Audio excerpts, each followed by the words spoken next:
What's up, family? Welcome back to UTL TV. And today, listen, I told y'all we coming right back with a part two, man. And we're gonna go down through there with this COINTELPRO because black people just can't seem to get this shit through their head exactly what this government have been doing to us, man, since the beginning, man. And when you got individuals like Mr. Darthar Perry running around this motherfucker, who needs ops? Who needs the police? When you got sick, black, twisted motherfuckers like this running around destroying his own people for the benefit, right?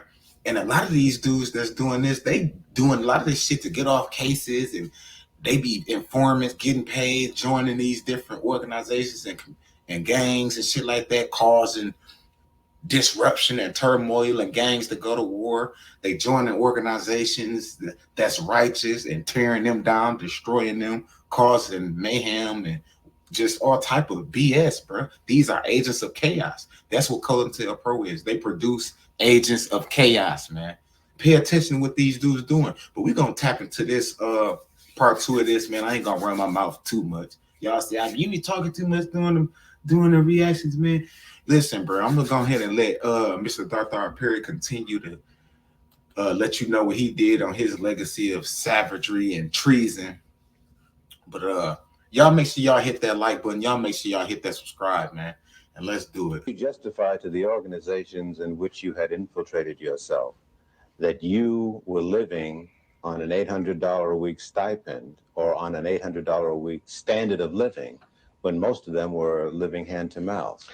Well, hey, brother, I'm hustling, I mean, hey, man, sell a little this on the side, little that on the side, I get over, that kind of thing. In other words, ain't nobody's business but mine where I get the money. So, everybody took it for granted that I was possibly doing a little dealing on the side, that kind of thing. Then also, everybody liked me for the simple reason that I would do things that I didn't have to do. I would go out of my way. Like Mafunde would have a pageant and they needed someone to do the sound setup for him. And I'd say, of course, I'll do it for you, that kind of thing. I was very well liked at one time in the community. Yeah. Would you say to American citizens that this situation of surveillance and infiltration continues to this day? Oh, yes. On the dimension that you experienced? Probably much larger by now. Ooh, most definitely. Oh, yeah. And I was thinking that, like, I seen some people in the comments like, bro,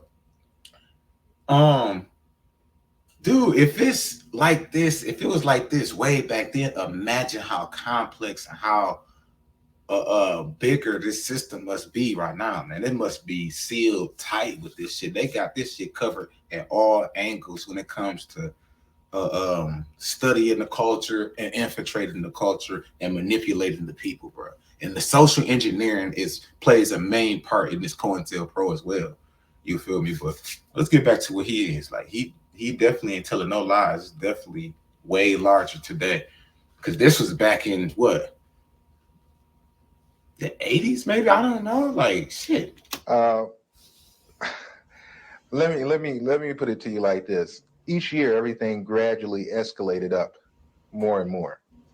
So I figured when I left, it didn't stop escalating. As they say, one monkey does not stop anybody's show.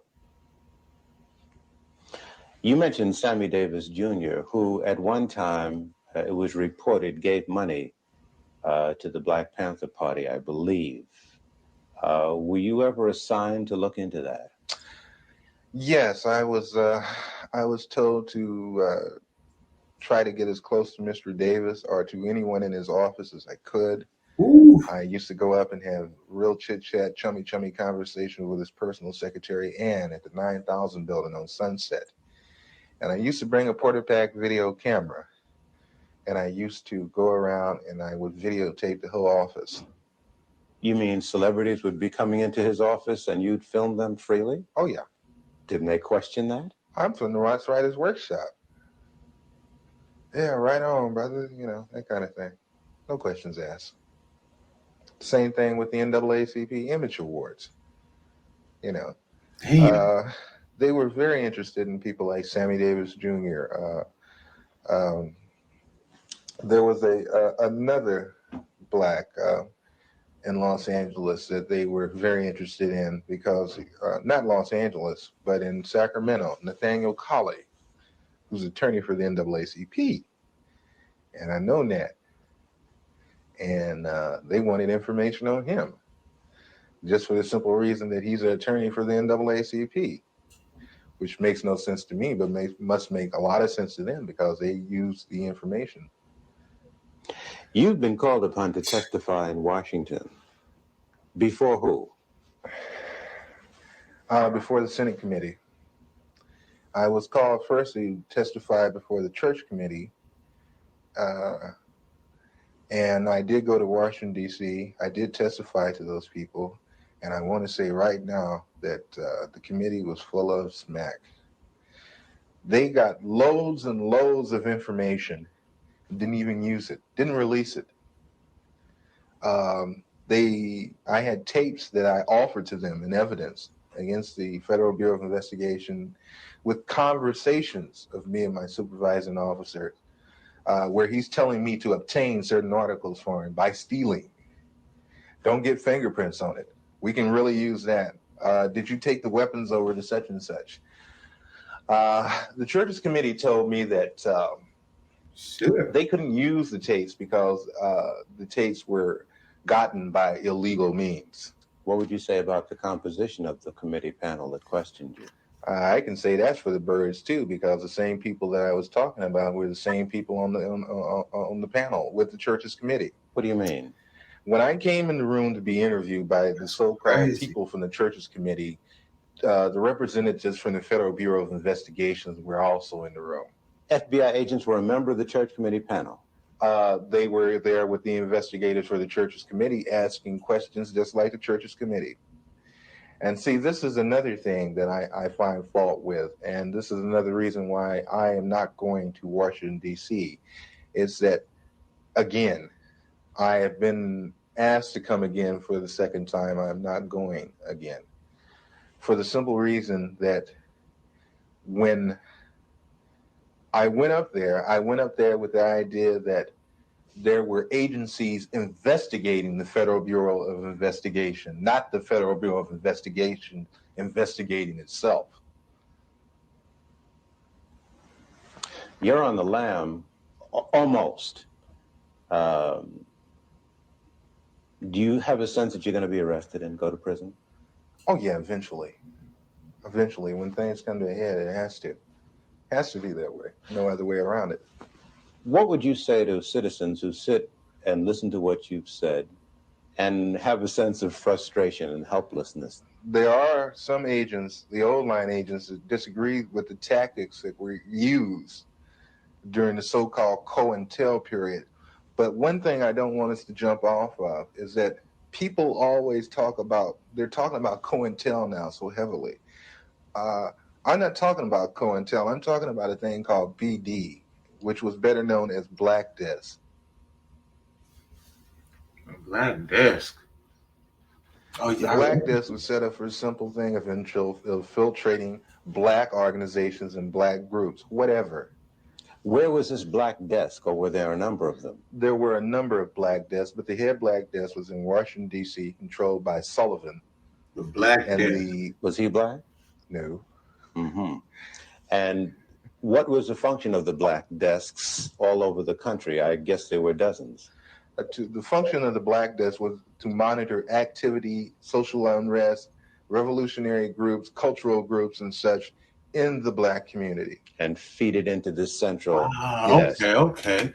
So he said a lot of people was talking about COINTELPRO, but that's slightly different. He said he was involved with B something called a department called BD.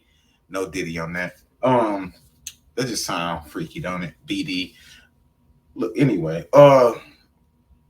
in operation called BD, which is called the Black Desk, and they specialize in keeping surveillance and monitoring all black organizations and black political groups and shit like that. That's like they say, keep an eye on the.